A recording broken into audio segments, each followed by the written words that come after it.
surrounded. We are not alone. Within my reverie, there's holy light. Without a number, we stand and fight. And North ignite. The world is cold. We stand surrounded. We are not alone. Within my reverie, there's holy light. Without a number, we stand and fight.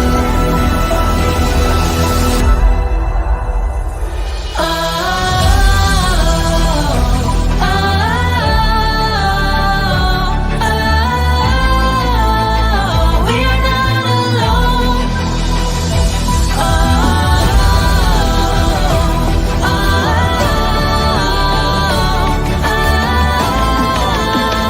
we are not alone.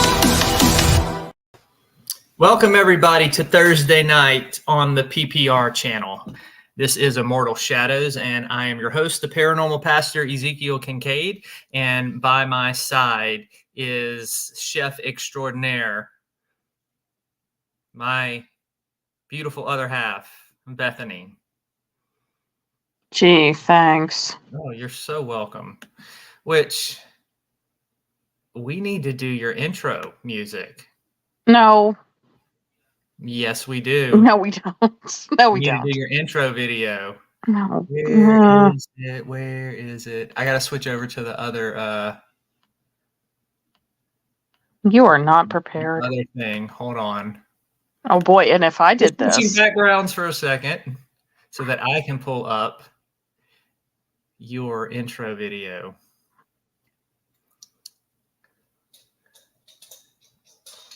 Haha, you can't find it. Bethany. Hello, Bethany. Say hi to viewers.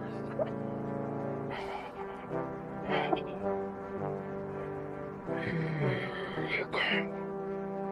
Enjoy the show.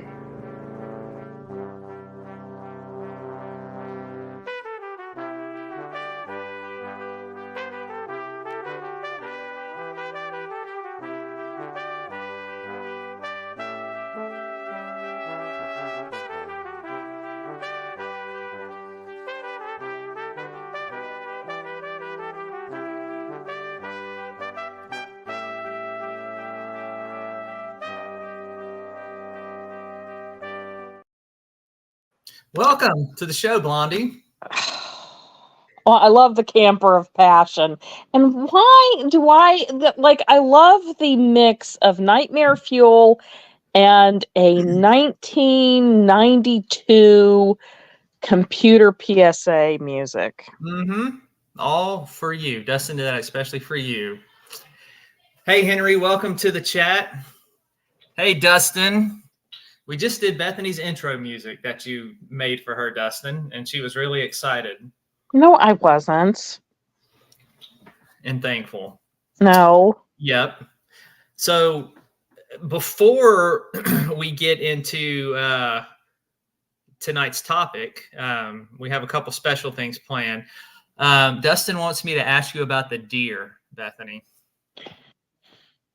You know, you two could take a unicorn that farts rose petals and ruin it. I mean, anything cute or sweet, you both are going to ruin it. All right, Dustin, you hear that? She said a unicorn that farts rose petals. So take that and ruin it. No, That's your assignment, Dustin. Take a unicorn farting rose petals and ruin it. See what you can do. And I mean a chubby one that's kind of cute and animated and just looks so fluffy and adorable, and you two will ruin it. Yeah. So that's your assignment. Hey, Mayhem, welcome to the chat. Thank you for joining us. So yeah, as soon as some more people get in chat, we have a little game to play before we get into tonight's topic, which is going to be What very, game? very interesting. It's a game I made up. Good. Go play with it by yourself. Now, so Nope. what's so interesting about tonight? Tonight's topic, we are getting into Revelation 13. And as I've said in the weeks building up to this, we are getting into some of the most interesting and controversial chapters in the book, some of the most debated as far as interpretation goes, and also some of the most misunderstood. So that is what we are hopping on tonight. We are going to be talking about the beast out of Revelation 13, the first beast from the sea, and this idea of an Antichrist. So that is what is in store for tonight. But before we do that, I have a little game to play for people in chat. And the winners will get some free ebook copies of some of my stuff.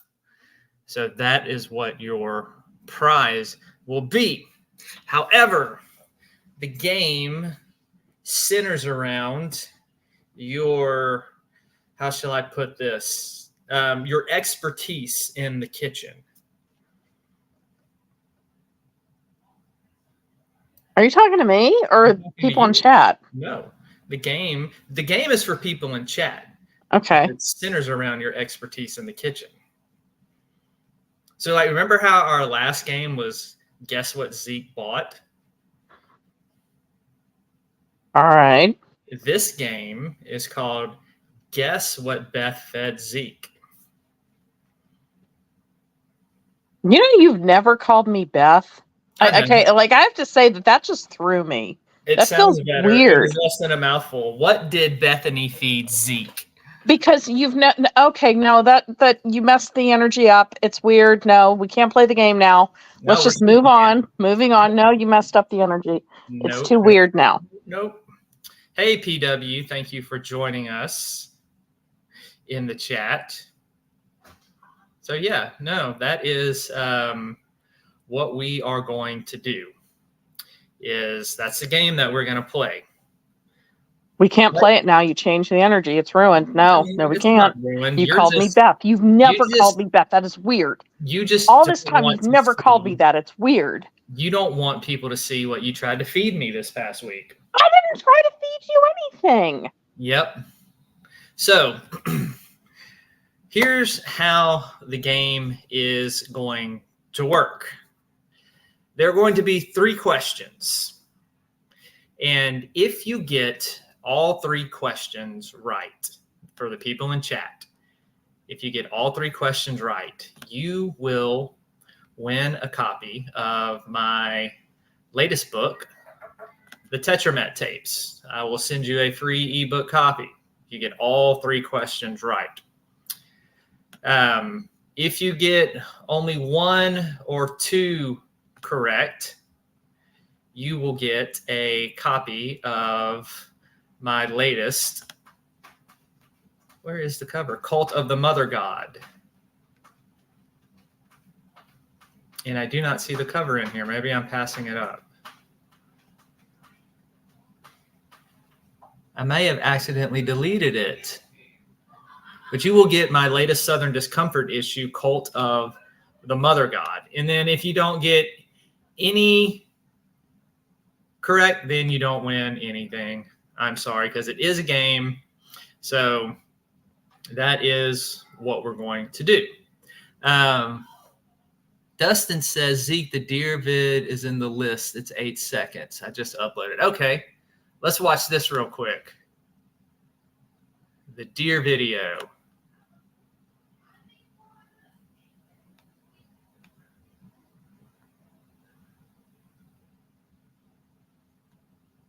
Okay, here we go.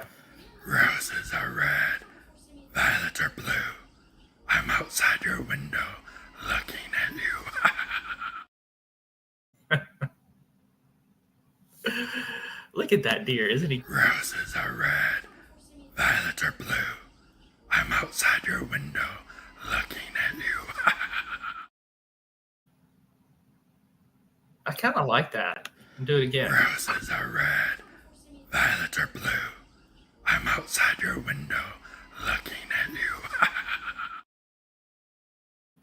It's giving Donnie Darko vibes. It like reminds me of something you would see talking to you in a dream, Mm-hmm.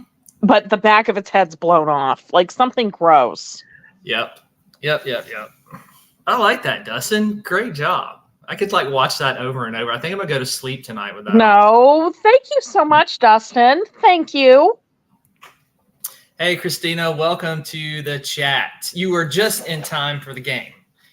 Okay, so here's how it's going to work. As I said, the winner, if you get all three correct, you get a copy, an ebook copy of my latest novel, The Tetramet Tapes. If you only get one or two correct, you will get a copy of the latest Southern Discomfort issue, Cult of the Mother God. And if you don't get anything right, then you don't win anything. So just place your answers in chat. Now, the name of the game is I'm going to show it's going to be 3 questions with 2 items, and you're going to have to pick one of the items. And the name of the game is What Did Bethany Feed Zeke This Week? And so I'm going to show 2. So she fed me 3 different things. And you're going to have to guess which ones she did. Okay. Are we ready to play? Bethany, are you ready to play? Are you ready to have your food out there for all to see? It's not my food. Yes, it is. Okay. Here we go. What was dish 1 that Beth fed Zeke? Was it It's too weird. What in this thing? What is? Oh God, what is that? Seriously. Was it Huh. a meat tube with some kind of sauce with jelly beans and gummy bears? Was it this? Or was it a brain dog with chili? Okay, that doesn't even look real. Which one did she feed me? What is that? Is that a worm? It's a meat tube. You cooked it. What's a meat tube? People in chat, what is a meat tube? Which one did she feed me? Neither. I mean, oh Yes, you God. did. Stop For some denying reason, that is making me sick. No, PW, that is not correct. Which one did she feed me? It's not which one that you Either would the worm and prefer, egg. but it's guessing which one she gave me. I didn't give you either. This is number 1, Oh, and this yeah. is number 2. Okay, that just looks fake. I mean, like that doesn't even. Oh man, what is What's that? That looks I don't know. okay. You Like made it. seriously, it's making me gag. I didn't touch it. You put that in front of me, and I ran. I wouldn't. So the Intestine. correct answer- Okay. The correct answer is number 1. The worm meat tube is what she tried to feed me. Well, I know they use intestines as sausage casings, but that does not look like intestines. What was that? Seriously, what is that? I don't know. You made it. You tell me. I didn't. By the way, is it a full moon tonight? I stopped trying to avoid the subject. The moon looks really pretty. I can see it from here. That's great. Stop chasing squirrels. We're staying focused on the game. I can't stay focused. Before we get into a heavy, serious topic tonight. I don't know, Christina. I don't think that was meat. I would not classify that as meat. Like, Okay. Oh, yeah, it is a full moon. Thank you, Christina. Now, option number 2. When I refused the wormy meat tube that she tried to make look more appetizing by sprinkling candy on it, this is what she brought out next. Number 1. Oh God, that's poop. That's poop. Okay, get it off. Get it off. That's poop. Cheetos with animal Stop! feces, Please get it off. or a hot dog stuffed pickle. That's peanut butter. Nope. That is peanut butter. Which did she That's feed me? poop. That's poop. Get it off. Get it off. It's disgusting. Stop. Stop. One or number Come on. two? That's not bad. That's peanut butter. That is peanut butter in a pickle. Come on. Stop. Get it off. Number two. Okay.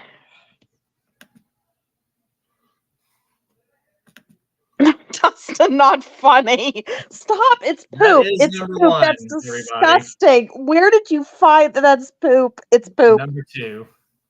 Number one. Stop it. Stop it. Number two. Just stop. Just stop. Go with the pickle. People go with the pickle. The correct answer is number two. It is the pickle. Thank you. She would not feed me this because she wouldn't even be able to make it over to the table without gagging, as you can see. No, I can't. Not funny, Dustin. Leave it on one. I need to study it. Not funny. Not Okay, funny. Dustin, I'll Seriously. Leave it up. Okay, stop. Stop. Seriously. I'm going to gag on live. Come on. Stop. Get it off. What if it gets stuck and I have to do the whole show like that? Stop. Come on. Disgusting. What if it gets stuck? What if it freezes and it gets stuck? Stop. Please. Please. Stop. What are you going to do if I have to actually teach? Stop. Stop. I'm going to gag. Come on. We're going to make the audience throw up here. Stop it. The correct answer is two. All right. Last round. This is disgusting. Ugh. Okay, next up is dessert. Did she go 1950s on me? And some kind of fruit mold with potato salad in the middle. It's a Jell-O salad. No, I did not make it. Or the pork and bean filled donut. Doesn't even look real. Like, just some of these are just so laughably photoshopped. Which one did she try to feed me? Number one. And again, that's a Jell-O salad. That's from the 1950s. Those were popular. That's not even real. Like, that's... Number one. I didn't make it. Let's see what everybody in chat's saying. You're making people in chat sick. And yet, okay, what I don't get is everybody's gagging at the Jell-O salad, but not the turds on Cheetos. Now, y'all could have guessed the answer already by hearing how much she praised the Jell-O salad. I did not make it. I wouldn't eat it. Number one is correct. Just for that, I am going to make it for you. And of course, I don't know why you would mix olives with kiwi. I don't know. Why did you do that? I wouldn't do that. And what is that? Egg or potato salad around it? That's potato salad in the middle. You made it. No, I wouldn't. Like, those are flavors that really don't mix. Yep. So, to everybody in chat, Christina, well, the turds kind of look like ground beef to me because I don't eat meat. So it looks like turds, so it's okay. I'm putting my email in chat. No, it was turds. So, if you won, email me how many answers you got correct. So if you got all three, just email me that you got three. If you only got two or one, email me that. So if you got all three correct, you will be getting a copy of Tetramet tapes. And if not, if you've just got one or two correct, then you will be getting a copy of Cult of the Mother God. And I hope it was worth it because my eyes are still watering and I seriously have chunks in the back of my throat and my mouth is watering. Can we move on, please? Your mouth is watering? Yeah, I'm getting ready to throw up. It was disgusting. Stop! Come on, get it off. Get it off. Stop. Come on. Stop it. Come on, get it off. Seriously, it's disgusting. Instead of Cheetos, it's Cheeturds. Stop. Please. Like Get the it hot off. Cheetos. Come on. All right. It's not funny. Stop. Just move on. Hey, who wants to see if I can make Bethany gag? Come on. No, come on. You're going to make people in chat sick. Now, we're supposed to be taking a serious subject here. I know, so I'm trying to get all of it out before I have to get serious. See, radio silence. So that's a no. Let's move on. We're on Wait, the turds. Dustin said something. Oh, God. He can do a vid for you, brownie What turd. I don't understand is why would someone take a picture of that? That's so disgusting. Take a picture of what? Stop, please. Of Please. that? Stop. Get it off. Get it off. Get it off.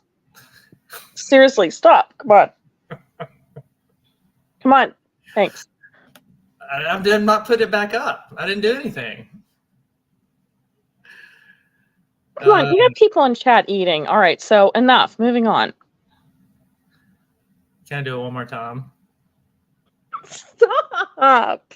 No. I haven't done it yet. Just move on, please. There is no good way to transition from that to our subject matter tonight. No. No good way to transition. So we will just get right into it. Yeah, Henry, Fraternity Dare Contest Foods. That is a good one. I don't know. The smell. Okay. Like, seriously, can we not? I'm just envisioning the smell. Well, stop. It's not even up there anymore. It doesn't matter. You're still thinking about it. Dustin, stop it. Stop sending it to me over text. Stop. Stop. Seriously. Okay. All right. Moving on. Moving on. Oh, my goodness. Okay. So tonight's subject, switching gears and getting into the he enlarged it for you. Yes, he did. Just go. Come on, I'm gonna throw up. All right. I knew this would be good. This would be a good game. So that's the thing you can look forward to on these shows. We'll have these random games that you can win stuff on. What's wrong with you? And how did you find turds on a Cheeto? It's disgusting. What is wrong with people? So God. PW wants to know, Bethany. What? Am I like this when I visit you, when we visit? Yes. No, this is what it's really like. This is not an act. This is really what it's like. Yes, it is. It is really what it's like, PW. No, this is not an act. This is for real, people. Okay. I'm just going to stare at the moon and sniff some lemons and stop trying to throw up. All right. Moving on. All right. So we are going to get into Revelation chapter 13 tonight. And this is one of the famous chapters. This is used a lot of times to refer to an end time Antichrist that is supposed to come on the scene right before the second coming of Christ.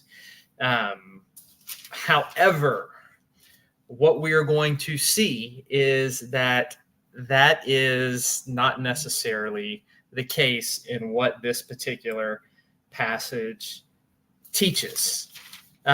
Before we get into this, let me remind you of some key points that we have been talking about all throughout this series of Revelation that guides the interpretation. First off is this book is steeped in the Jewish Old Testament. So a lot of the imagery and themes that John uses, he draws from the Old Testament itself.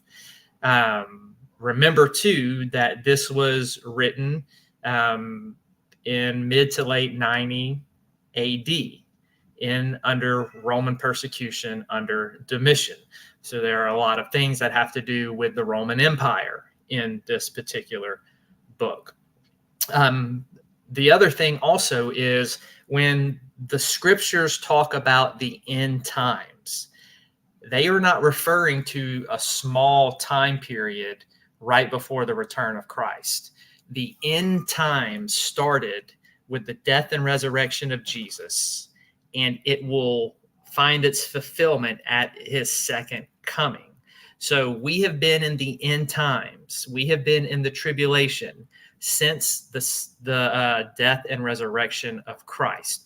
So everything that that John mentions in here, that he draws from the book of Daniel about the 3.5 years, the 42 months, all of that is referring to the time period between Christ's death and resurrection all the way to his second coming. So what we're getting here is visions that apply to the first century, but also are kind of trans-temporal in that they transcend any type of time period to make a bigger theological point. Now, when we look at this beast, there are two beasts in Revelation chapter 13. The first beast coming from the sea.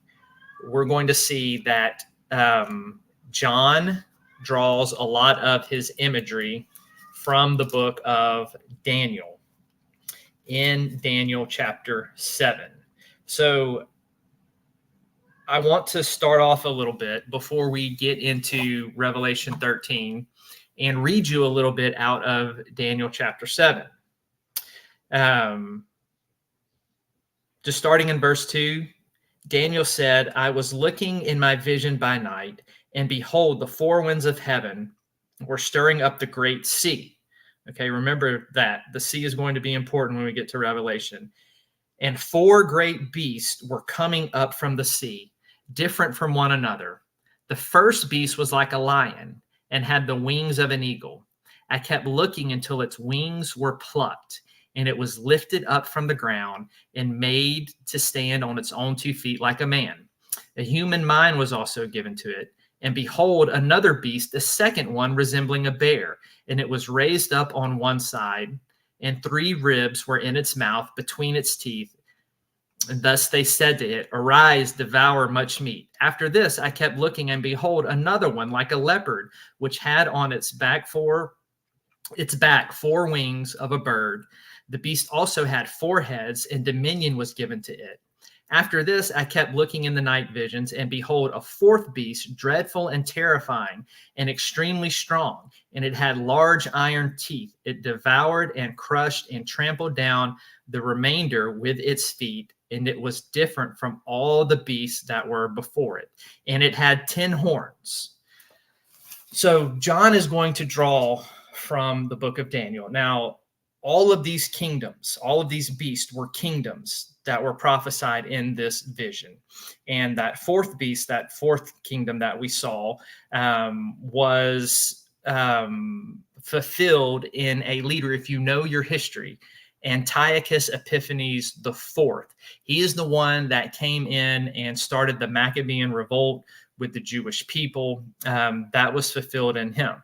Now, what John is doing is he is taking all of this imagery from Daniel chapter 7, and he's morphing it into another beast, a different type of beast. So some of this imagery is going to sound familiar. So let's read in Revelation 13 right now. But before we do that, I want to say hello to Mama Bear and AT Paranormal. Thank you all for joining us. Welcome to the chat. The beast from the sea. And the dragon stood on the sand of the seashore. Then I saw a beast coming up out of the sea, having 10 horns and 7 heads. And on his horns were 10 diadems, and on his heads were blasphemous names. And the beast which I saw was like a leopard, and his feet were like those of a bear, and his mouth like the mouth of a lion. See all of the images of Daniel's beast rolled into one. And the dragon gave him his power and his throne and great authority. I saw one of the heads as if it had been slain, and his fatal wound was healed, and the whole earth was amazed, and followed after the beast. They worshiped the dragon because he gave his authority to the beast, and they worshiped the beast, saying, "Who is like the beast? Who is able to wage war with him?" There was given to him a mouth speaking arrogant words and blasphemies, and authority to act for 42 months. There's that number again. Was given to him, and he opened his mouth in blasphemies against God, to blaspheme his name and his tabernacle, that is, those who dwell in heaven. It was also given to him to make war with the saints and to overcome them, and authority over every tribe and people and tongue and nation were given to him.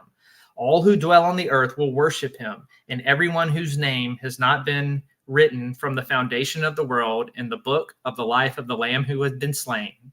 If anyone has an ear, let him hear. If anyone is destined for captivity, to captivity he goes. If anyone kills with the sword he must be killed. Here is the perseverance and the faith of the saints.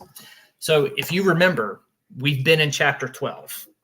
And in chapter 12, we have the imagery of the woman who goes into the wilderness, and the dragon is pursuing her to devour her. What we have in chapter 13 is the dragon giving power to the beast. And this is showing how. So this is taking place. This is meant to go side by side with chapter 12. This is showing how the dragon is going to attack the woman and her seed, which are the Christ followers, the faithful, all over the world. So this goes in tandem with what's happening in chapter 12. It's like a deeper exposition of how the dragon is going to pursue the woman and her offspring. Now, these beasts here, there's a couple things to note here. A lot of commentators kind of overlook this, but there are certain ones who are starting to bring this out and notice it. What we have here when we think about a dragon, remember we talked about this dragon being Leviathan, this chaos creature that comes from the sea. And Jewish tradition, right? On the 5th day of creation, God created 2 of the chaos creatures. He created Leviathan and Behemoth. Leviathan was a sea creature. Behemoth was a land animal. And these mythical creatures are portrayed in Job chapter 40 and 41, where God talks about Leviathan and he talks about Behemoth and his conquering of these particular beasts. And in Revelation 13, right, we have the dragon and giving power. We have a beast from the sea, and then we're going to have another beast. So we have that duality there, just like we had Leviathan and Behemoth. Now we have these 2 other beasts that represent kind of this cosmic picture of rebellion against the Most High God. So those themes are underlying that. But the main thing that John is drawing from is Daniel chapter 7 and those beasts that we just talked about. So I'm going to walk through and break this down a little bit. So we see the dragon standing on the seashore, right? The sea was representative of evil and chaos. And what begins to come up from the sea is this beast that has 10 horns and 7 heads. Now, horns, as we've talked about before in Revelation, are representative of power. The 7 heads, a representation of completeness. So we have this beast that stands in contrast to the lamb, because we talked about the lamb in Revelation having the 7 horns and being the true supreme ruler. And then this beast comes kind of trying to mirror and deceive and mock the power of the risen Christ. So the idea of horns and the diadems on its heads and the 7 heads This is all representation of the supreme authority of this particular beast. Now, John's readers would have understood this as the Roman Empire. But we see there's something about this imagery that even goes beyond the Roman Empire, especially when it talks about this complete, total power and authority that this beast is going to have. And as we read and look at the beast, this is bigger than just one person. The beast, for John's readers, would have represented a political power such as Rome. So the beast here and all of its authority and powers represents political systems that will set itself up to persecute the people of God. And we've seen this throughout history. We've seen our share of evil empires that rise and do harm.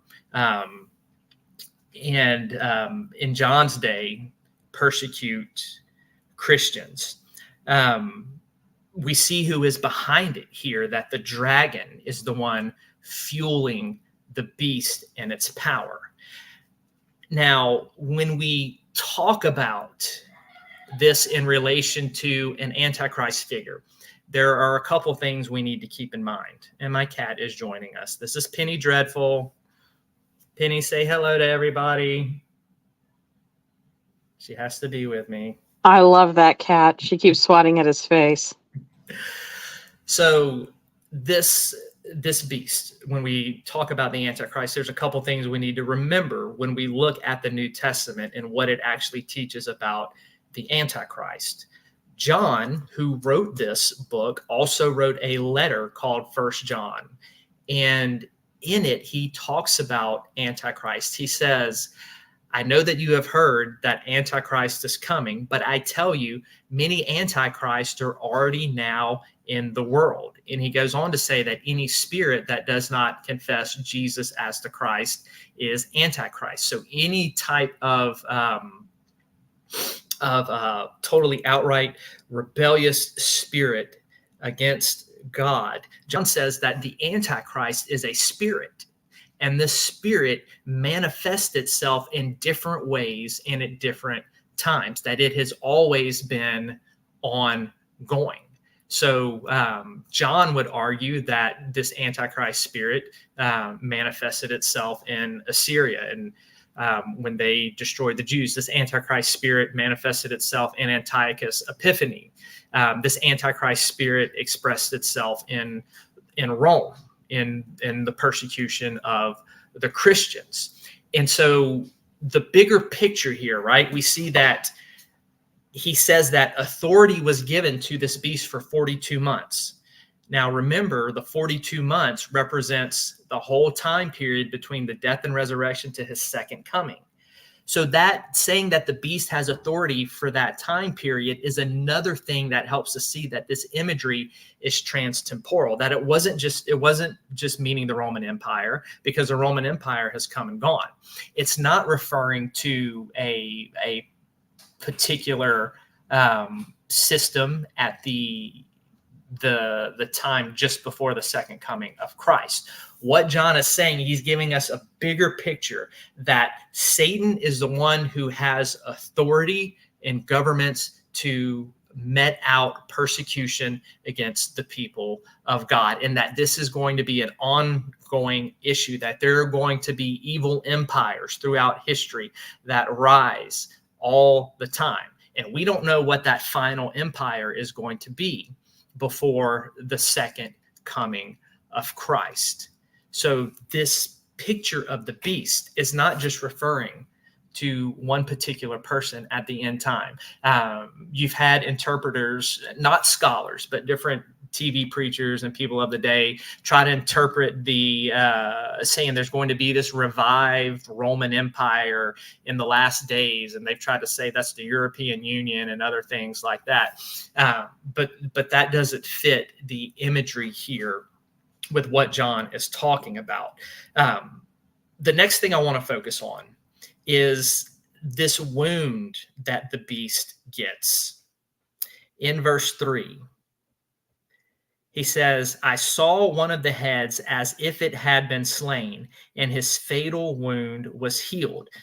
Now, when you get into the Greek of this passage, you're going to see lots of connections with Greek words that came before it when John was talking about Jesus as the Lamb. And this idea here of the beast with the head that had been slain and the fatal wound was healed. This is a connection to Christ. And elsewhere, when we don't have a particular subject acting on something, like it doesn't come out in the text to tell us who was the one who caused that wound. When in the book of Revelation, when we don't have a particular subject mentioned, that subject is always assumed to be God, especially when we put this on the side of Revelation 12 and we see the defeat of Satan, and he was cast out of heaven, and he was dealt a mortal blow where he cannot accuse the saints anymore. A lot of scholars understand this fatal wound to be chapter 13's way of expressing what happens in chapter 12. Just as the dragon received a wound and his authority was lost, the beast also received a wound through Christ's death and resurrection. And we see the beast trying to cover up and hide this wound so it cannot show that its authority has been stripped, that the only authority this beast has comes from the dragon, and all of these are under the sovereign hand of God. And we see that this authority, that it is only allowed to persecute the saints for a period of time. And then what we're going to see later on in Revelation, that this political world system is going to be thrown and cast into the lake of fire along with the dragon, and then with the other beast that is going to pop up later in chapter 13. John is also drawing on some Roman legend here when he talks about this wound that has been healed. For those of you who know your Roman history, you know all of the myths surrounding Nero, that Nero killed himself, and after he had died, there were all of these purported tales that he was going to rise from the dead. And you had different people come along in the history of the Roman Empire claiming to be Nero back from the dead. And there was it looked like after Nero's death that the mighty empire Rome was going to fall because there was a lot of instability. But Domitian's father, Vespasian, when he got on the throne, he is the one who brought stability back to the Roman Empire.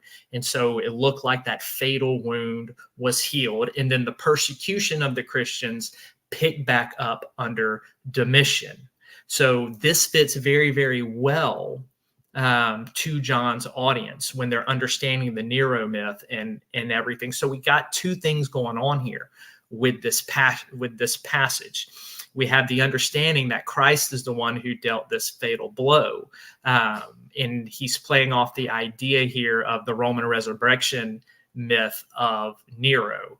But we can't press the thing with Nero too far because, as a lot of scholars point out, Nero committed suicide, and the death blow in this passage is not at the beast's own hands, but it comes from God himself dealing this particular death blow to the beast. So here, basically, all of that to say, this is what we have going on in this passage, okay? We have this beast, this vision here of this beast that is representative of all of the political and oppressive power that can come against the people of God throughout all of the ages, from the death and resurrection of Christ to his second coming. This authority that the beast has is given from the dragon. However, as intimidating as this beast seems, it was given a mortal wound through the death and resurrection of Christ, that it will not succeed, that the saints will overcome, their faith will persevere in the midst of the persecution of this beast. John's readers would have understood the beast to be applying to them in that day as the Roman Empire, especially again with the wound in the Nero myth. They would have seen kind of a dichotomy there. Yeah, Christ dealt the blow, and it means that, but it also has this idea here of the Nero myth and bringing the Roman Empire into it and everything. However, this imagery is not limited to the Roman Empire of John's day. That's because of the crowns and the horns and everything that we see is talking about something much bigger than one particular empire. It is representative of this entire world system that can bring itself against the people of God. So with that said, and we're going to look next time we do Revelation, we're going to finish 13 and we're going to see this other beast, which is kind of a false Christ. People have called this beast the false prophet. It's still a kind of political power. The imagery here is that there are going to be political systems that persecute, that do evil things, and there are also going to be within this political system that it will do things that will kind of image and mirror Christ, but it will be false. It will be like this false form of Christianity. And here is a warning. I'm not going to get political in this. I never will. You will never hear me get political. About as political as I will get is to say that it is wrong for this idea of Christian nationalism that wants to exalt a government, that wants to exalt a leader as some type of Messiah and Savior. Christians need to be very wary of political systems, because it's these type of political systems that will eventually rise up one day and start persecuting them. And so the idea in the book of Revelation is that we belong to a different kingdom. We don't belong to a world kingdom. We don't belong to a world system. Our hope is not in a world system. Our hope is not in a world leader. We live in a different realm, a different kingdom, not for this life. Our hope is in the coming kingdom of the true Messiah, not in anything that may be a false representation of him or try to mimic him. So Christians who are putting their hope in any type of political system, any type of political party, any type of political leader to save them are misguided, and their faith is misplaced. We have one king, one ruler, one Lord that our faith is supposed to be in, and that is Christ and Christ alone. And we, like I said, and according to John's warning, we cannot put any hope in any type of political system, because political systems can be powered by the dragon, and they can be used to turn around to persecute God's people in a drop of a hat, but not just persecute God's people. We see this idea, and the reason John uses a beast to represent political power, like when we look on earth, there is nothing in the world that has more power than governments. Governments have the ultimate authority and power, and that's why they are presented as a beast. Now, don't get me wrong in hearing and thinking that I'm saying that every political system is evil, every political system is wrong. That's not the case, and that is not what John is saying. And it's not saying that people shouldn't be involved in politics and shouldn't vote. That is not what he is saying at all. He is saying that there is times when political systems can be used by the dragon to rise up and do great evil in this world. And we need to be wary about putting any type of hope in a political system, giving any type of leader or political system absolute power over our lives, because it can, and eventually it always does, end up getting turned and used for evil. So this serves as a warning. And this idea of the beast, right? This is not one person. The Antichrist is not one particular person. It's not one particular ruler. The Antichrist is a system. The Antichrist is a spirit. The Antichrist is all capitulated under this imagery of a beast, of a ruling kingdom, which you could assume will have leaders. But to say that this particular imagery only points to the final end time system right before Christ, or that it only refers to Rome, that imagery is not there. John's readers, it applied to Rome, but the imagery is much bigger, and it applies to any type of political system that can rise up between the death and resurrection of Christ and his second coming. Any system that can rise up and do great evil and great harm. And we see that there's widespread deception, that this beast imitates Christ. In all the language that was given to the Lamb, the dragon is taking and using it as the beast. Like, there's John's question, who is like the Lamb? And then here they're saying, who is like the beast? So there's this worship, there's this hope, there's this salvation that the people in this world system are looking to for this beast, and it's spouting off great things like it can fix all your problems. It's a savior of the world, that it can do this and it can do that, and people are running and flocking to it as the answer to everything. And so there's this great dichotomy between the beast and its blasphemies and the Lamb and its truth. And the people of God are not to be deceived. And it says that they won't. Only those whose names have not been written in the Lamb's book of life will follow after the beast and be deceived by it, according to what John says. So that is the imagery of the first beast.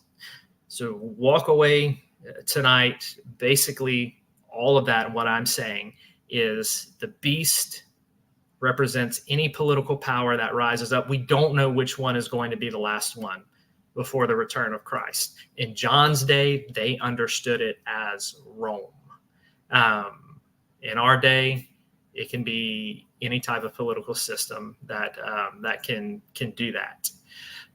So there's a lot more to this passage, but this is kind of the crux of it. I know we got a little deep into stuff tonight. We kind of had to.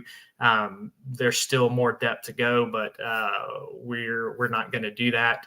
I don't want to get people lost, because I know a lot of us, it's our first time looking at this book. It's our first time hearing this particular interpretation that is espoused by the majority of scholars, because a lot of times what is out there in the mainstream is this idea that there's going to be this secret rapture of the church, a 7-year tribulation period, and within that 7-year tribulation period, there's going to be this main Antichrist that rises, and he's going to rule the entire world, and this one world government, and all the nations are going to bow down to him. Then there's going to be this great war, and then the end. That's not found in the book of Revelation, as we saw tonight. The beast is not representative of one man. It is representative of a political system as a whole. And the tribulation period is not defined to a little 7-year period. It is the whole entire span of the time period between the death and resurrection of Christ and his second coming. So next week, or not next week, but next time we get into the book of Revelation, we're going to look at the second beast that goes along with the first beast. The first beast talks about political power. The second beast talks about the religious power that is connected with this first beast. So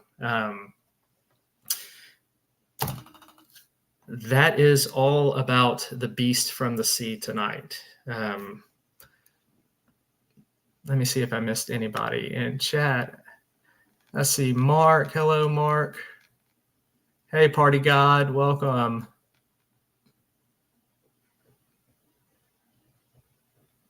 Thank y'all all for tuning in. Oh, you're welcome, Henry. You're very welcome. So in the weeks to come, we've still got more stuff. We're talking about the second beast. We're going to talk about the mark of the beast and what is that actually. It's not what you think. And then we're going to look at the Whore of Babylon, some really, really incredible imagery coming up in the weeks to come. However, I know we're only doing one show a week right now, so I'm flip-flopping back and forth between Southern Discomfort and Immortal Shadows. So next Thursday night, we'll probably be back to do Southern Discomfort.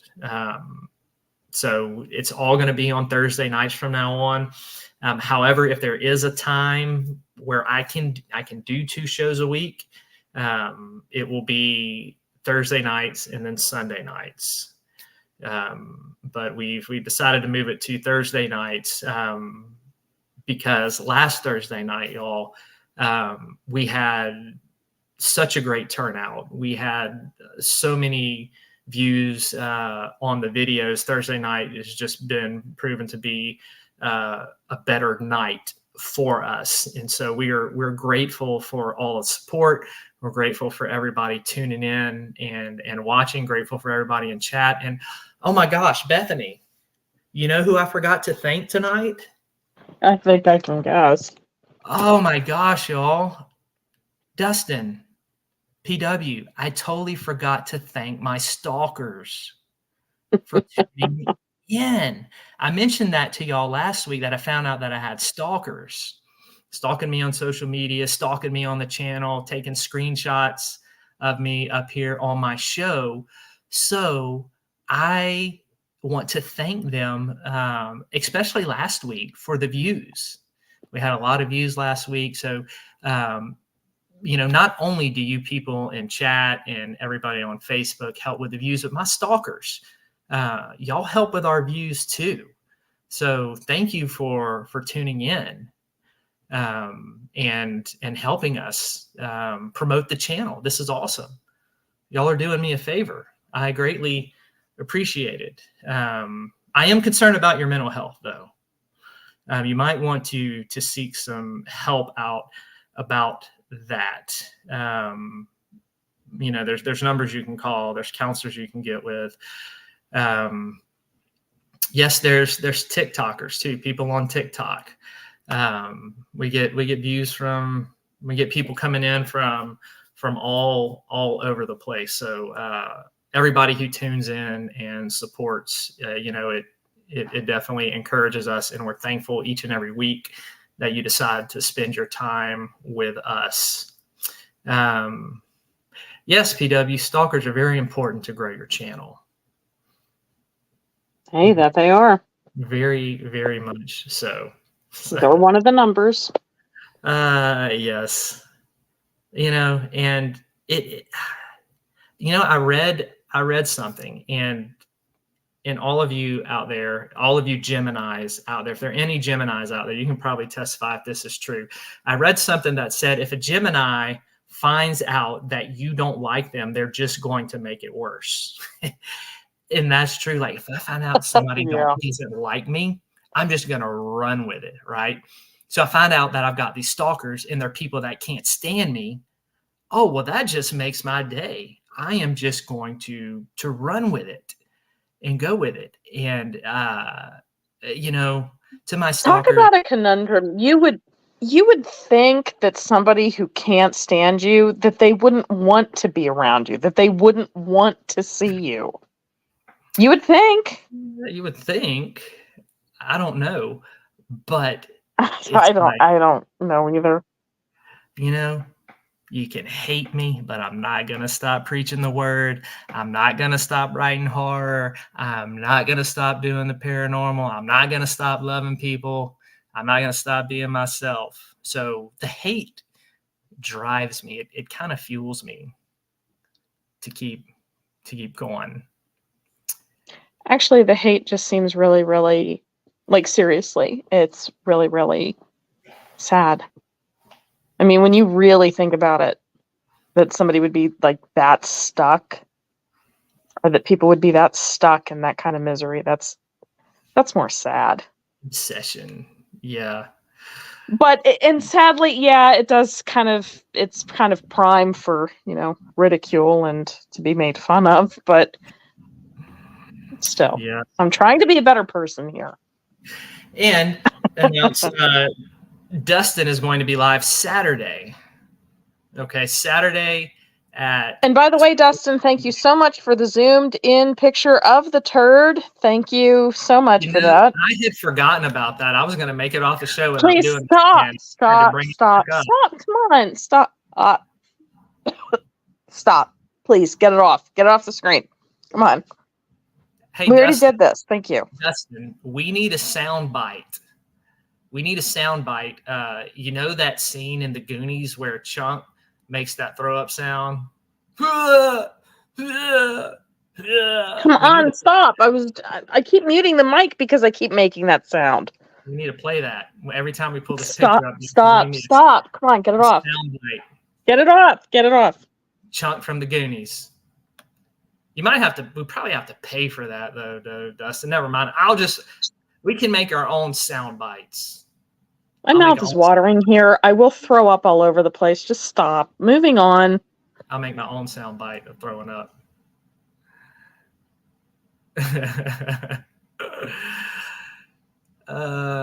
Yeah. I'm not scrolling down. I don't want to see it, Dustin. Just stop sending it.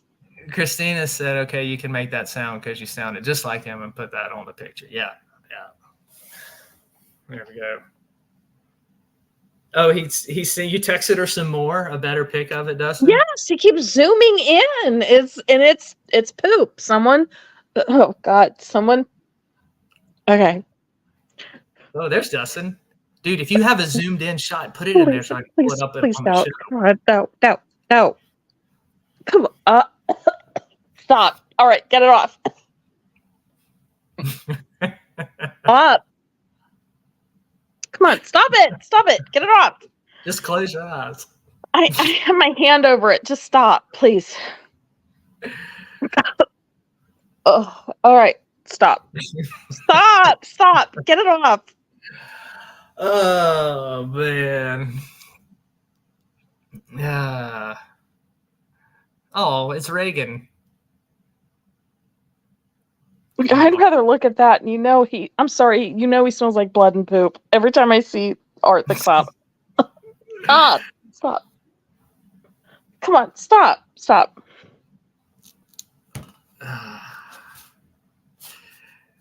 Moving on, please. Moving on.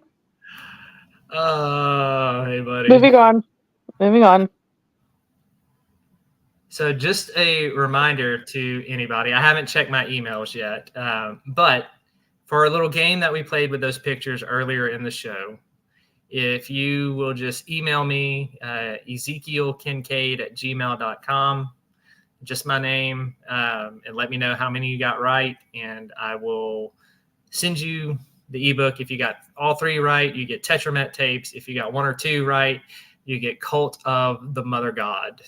So be sure to email me how many you got right so that I can get those ebooks to you. I'm not sure what we're going to be doing on Southern Discomfort next week. I have a couple of ideas going around. Is it going to be a cult or something true crime? I'm not sure yet. I have a couple things. And then the thing you sent me today, I want to look at. Yeah, you really need to. Yeah. I thought of you, and I thought of discussions we've had before. Yeah. So, but it will be interesting, like always. We will have something for you to dive into. I don't know. Some of your jokes are like the one with the seals and then the horns. For those of you who missed it, what she is referring to is He's really, really, really bad jokes. when earlier in the book of Revelation, all right, we were doing the 7 seals.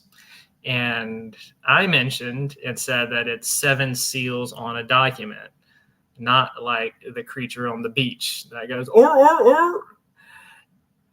And that made Bethany eye roll and groan so hard. It's a stupid joke. You pick the dumbest jokes that are not funny.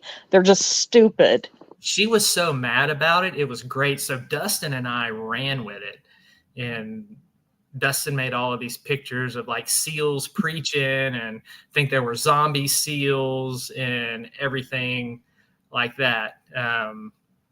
And then we got to the 7 trumpets, and we picked trumpet noises for Bethany. And they were these The most pathetic sounding ones. That's why my intro music sounds like a freaking 1992 PSA for computers. Yep. That is true. It's annoying. You couldn't even pick like awesome sounding trumpets, just ones that are very boring. Yeah. Yeah, well, I mean, it's memorable. People are going to remember the 7 seals, 7 trumpets, right? Isn't that your goal? Isn't my goal as teaching to help people remember and recall? This is true. Yeah, Dustin will be collaboration with JJ Adventures Saturday. Okay, y'all put that down Saturday, and that's 12 Eastern, Dustin, or Central? Assuming. Well, good point. Assuming Eastern, since y'all are out that way, and I'm down here on the bayou. No, Dustin's in Central. Eastern. No. No, I'm reading what he said. Eastern, 12 Eastern. Oh, sorry. My bad. I'm sorry. I was going to say, no, he's not in Eastern. It's Central. Because Gotta keep that blondie. Well, you just said Eastern when I said no. Dustin's in Central, and you said no, Eastern. And yeah. Well, I'll give you a break because I usually disagree with you just to disagree with you. That's what I mean. You always disagree with me. He is Eastern. You're wrong. Told you. Not. Dustin is Eastern. He's on Eastern time. He's like right past. No. I think he knows he lives there. I think he knows what. Vicky's in Central. That's what, yeah. Yeah, Vicky's just a little further down. Dustin's like right over the line. I'm not going to debate Dustin on which time zone he lives in. Like, what is wrong with you? Well, you were trying to, because I said no. He said Eastern. You're like, no, you're not. That's where it gets confusing because Vicky, who is not too far away, is in Central. Mm-hmm. They're like right on the cusp. Yeah, I'm in Central. Bethany's in Eastern.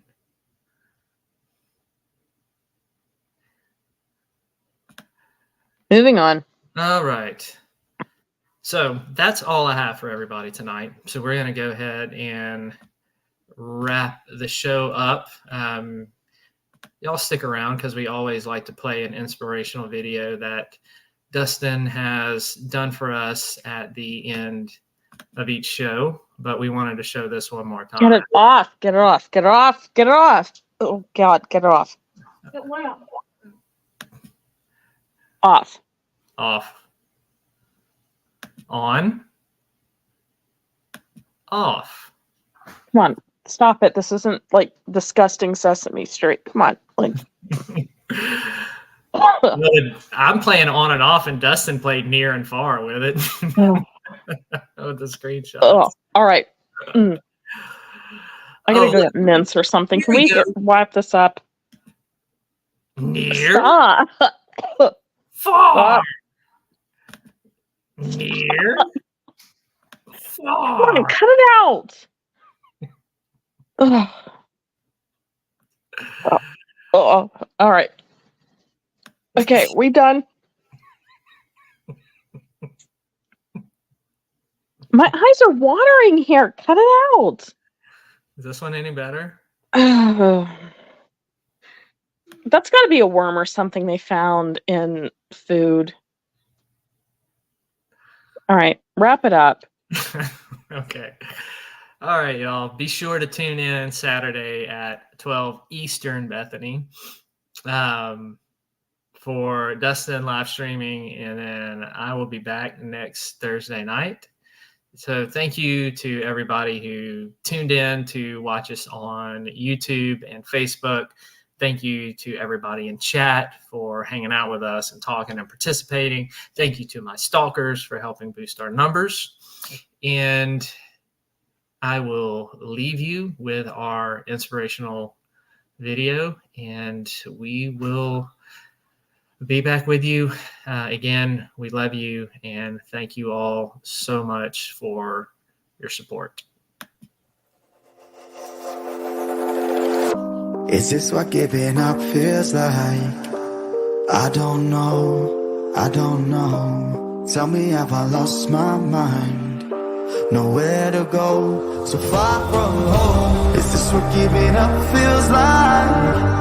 I don't know, I don't know. Tell me, have I lost my mind?